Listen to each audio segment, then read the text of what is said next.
Subscribe करें और देखें खूनी दास्तान, एक और सच्ची घटना पर आधारित हिला देने वाली हॉरर स्टोरी। बेल आइकन दबाना ना भूलें। ये कहानी है साल 1995 इंग्लैंड के एक पुराने यूनिवर्सिटी कैंपस की।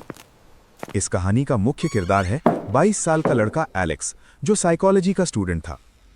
एलेक्स का स्वभाव काफी तार्किक था और वो किसी भी तरह की भूत प्रेत या डरावनी कहानियों पर बिल्कुल भरोसा नहीं करता था। सर्दियों की छुट्टियां शुरू हो चुकी थी। ज्यादातर स्टूडेंट्स अपने अपने घर जा चुके थे, लेकिन एलेक्स और उसका सबसे अच्छा दोस्त डैनियल लाइब्रेरी रिसर्च की वजह से हॉस्टल में ही रुक गए थे। उनका हॉस्टल कैंपस के सबसे पुराने हिस्से में था, जिसे लेकर कई अजीब अजीब कहानियां मशहूर थीं। क्रिसमस से एक रात पहले दोनों दोस्त देर रात तक जाग रहे थे।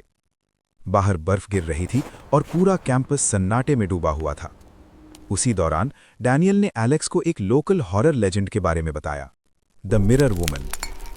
डैनियल ने बताया कि यूनिवर्सिटी के इसी हॉस्टल में कई साल पहले एक लड़की ने आत्महत्या कर ली थी। कहा जाता है कि वो लड़की हर रात आईने में दिखाई देती है और अगर कोई उसे बुलाए तो वो उस इंसान की सबसे बड़ी कमजोरी जान लेती है और फिर उसे खत्म कर देती है। एलेक्स ने हंसते हुए कहा, ये सब बस लोगों को डराने की कहानियां हैं।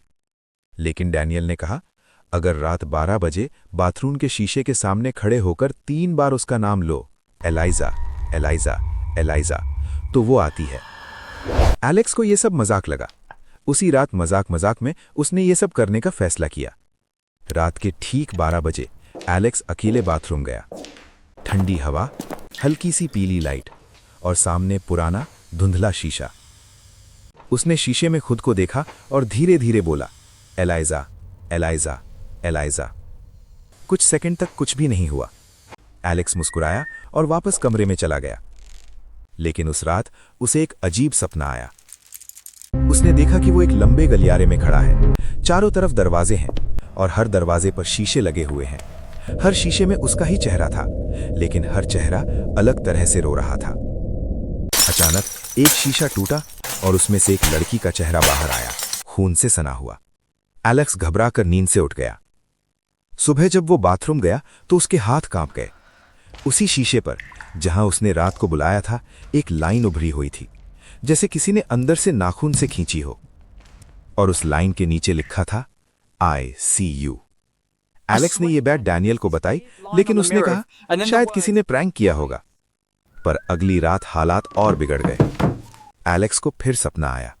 इस बार वो अपने बचपन के कमरे में था। उसकी माँ उसे बुला रही थी। जैसे ही वो पलटा, माँ का चेहरा अचानक शीशे जैसा टूट गया और उसमें से वही लड़की बाहर आई। उसके कानों में एक आवाज गूंजी, तू खुद से भाग नहीं सकता। अब एलेक्स पूरी तरह डर चुका था। उसने डैनियल से कहा कि वो उस आत्मा से माफी मांगना चाहता है। रात 1 बजे दोनों दोस्त बाथरूम पहुंचे। उन्होंने मोमबत्तियां जलाईं। डैनियल बाहर खड़ा रहा और एलेक्स अंदर। एलेक्स ने कांपती आवाज में कहा, एलाइजा, अगर तुम यहां हो तो मुझे माफ कर दो। अचानक शीशा धुंधला हो गया, लाइट फ्लिकर करने लगी और शीशे में एलेक्स का रिफ्लेक्शन मुस्कुरा रहा था, जबकि एलेक्स खुद नहीं मुस्कुरा रहा था। तभी बाथरूम का दरवाजा अपने आप बंद हो गया। डैनियल बाहर से चिल्लाया, एलेक्स, सब ठीक है? अंदर से कोई जवाब नहीं आया। शीशे से एक आवाज आई, अब देर हो चुकी है। अचानक जोर की चीख गूंजी। डैनियल ने गार्ड बुलाया। दरवाजा तोड़ा गया। अंदर का नजारा देखकर सब सन्न रह गए। शीशा पूरी तरह चकनाचूर था। एलेक्स जमीन पर पड़ा था। उसकी आंखें खुली थीं, लेकिन उनमें उसका रिफ्लेक्शन नहीं था। उसे हॉस्पिटल ले जाया गया, लेकिन डॉक्टरों ने उसे डेड डिक्लेयर कर दिया। पोस्टमार्टम रिपोर्ट में मौत की वजह लिखी थी, extreme fear induced cardiac arrest. Daniel ने उस हॉस्टल को उसी दिन छोड़ दिया।